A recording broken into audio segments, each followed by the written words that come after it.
नमस्कार किसान भाइयों, स्वागत है आप सभी लोगों का। आज इस वीडियो में हम बात करेंगे कि सोयाबीन की भावांतर योजना की जो अगली किस्त है वो आपको कब मिल सकती है। किसान भाइयों, अगर हम बात करें इस योजना के अंतर्गत जो पहली किस्त किसानों को दी गई थी, तो वो किस्त किसानों के खाते में सरकार ने 13 नवंबर को भेज दी थी।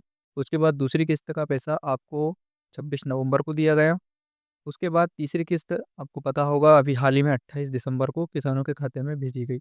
अब दोस्तों बहुत सारे किसान हैं जिन्होंने दिसंबर के महीने में जो किस्त भेजी गई थी 28 दिसंबर, तो उस तारीख को सरकार ने 19 दिसंबर तक का पैसा किसानों के खाते में भेज दिया था। करीब 30 से 32 दिन का पैसा किसानों को भेजा गया था। उसके बाद जिन भी किसानों ने भावांतर योजना पर सोयाबीन की फसल बेची होगी, तो उनको अभी अपनी किस्त का इंतजार होगा भावांतर राशि का।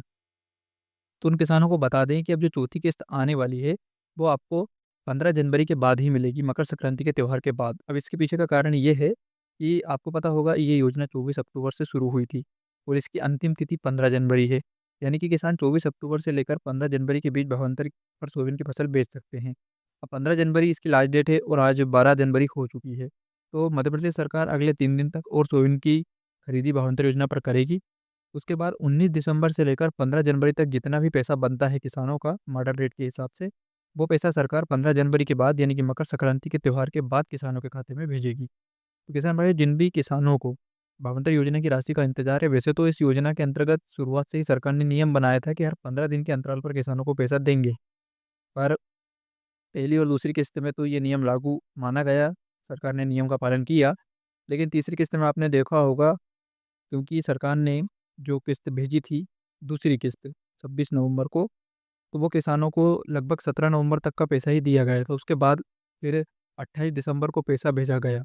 तो इस प्रकार से नियम का पालन कुछ सरकार ने भी नहीं किया है इस योजना में। तो अब जो किस्त आने वाली है, अगर हम देखें तो 17 दिसंबर, 18 दिसंबर के बाद से 15 दिन अगले जो भी होते हैं, उन 15 दिनों तक का भुगतान किसानों के खाते में किया जाना चाहिए था, लेकिन वो नहीं किया गया 28 दिसंबर के दिन।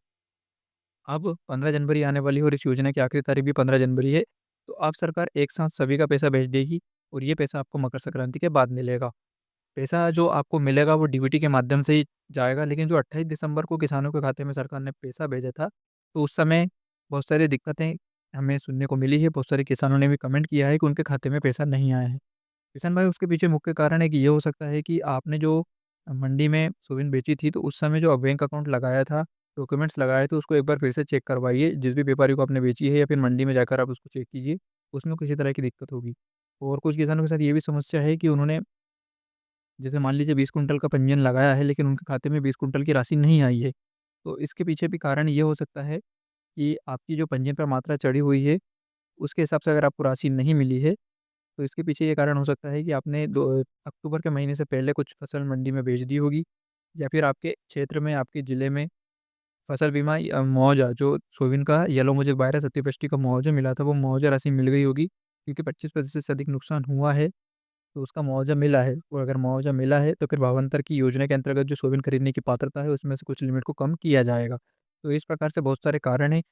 अगर सरकार ने पैसा डाल दिया है, आपके मैसेज भी आ गया है, सरकार की तरफ जो एसएमएस आता है जिसमें बताया जाता है कि कितने कुंटल सोयाबीन का पैसा आपको कितने रुपए मिला है, अगर वो एसएमएस आपके खाते में आ चुका है, तो फिर आपको क्या करना है, अपना डीबीटी अकाउंट चेक करना है, जिसके लिए आप बैंक से चेक कर सकते हैं, ऑनलाइन एनपीसीआई की वेबसाइट से चेक कर सकते हैं।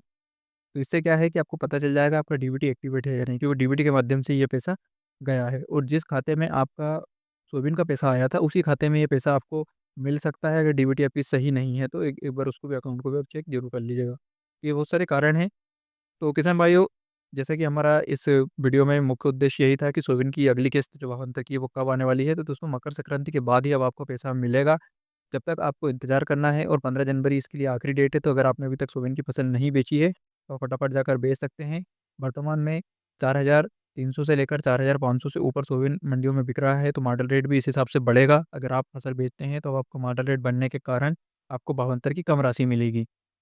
इस बात का भी आपको विशेष ध्यान रखना है। हालाँकि अभी प्रेडिक्शन दिया जा रहा है कि आने वाले समय में सोयाबीन की जो भाव है वो और बढ़ने वाला है, लगभग 5,500 तक जा सकता है। एमएसपी को भी क्रॉस कर सकता है। ऐसा अनुमान देखने को मिल रहा है। एक सोयाबीन के भाव भाव से रिलेटेड एक वीडियो हम नेक्स्ट बना देंगे, आप उसके ज़रूर देख लीजिएगा। तब तक आप चैनल को सब्सक्राइब कीजिए और सभी सोयाबीन किसानों के साथ ये वीडियो शेयर करना बिल्कुल नहीं भूलिएगा।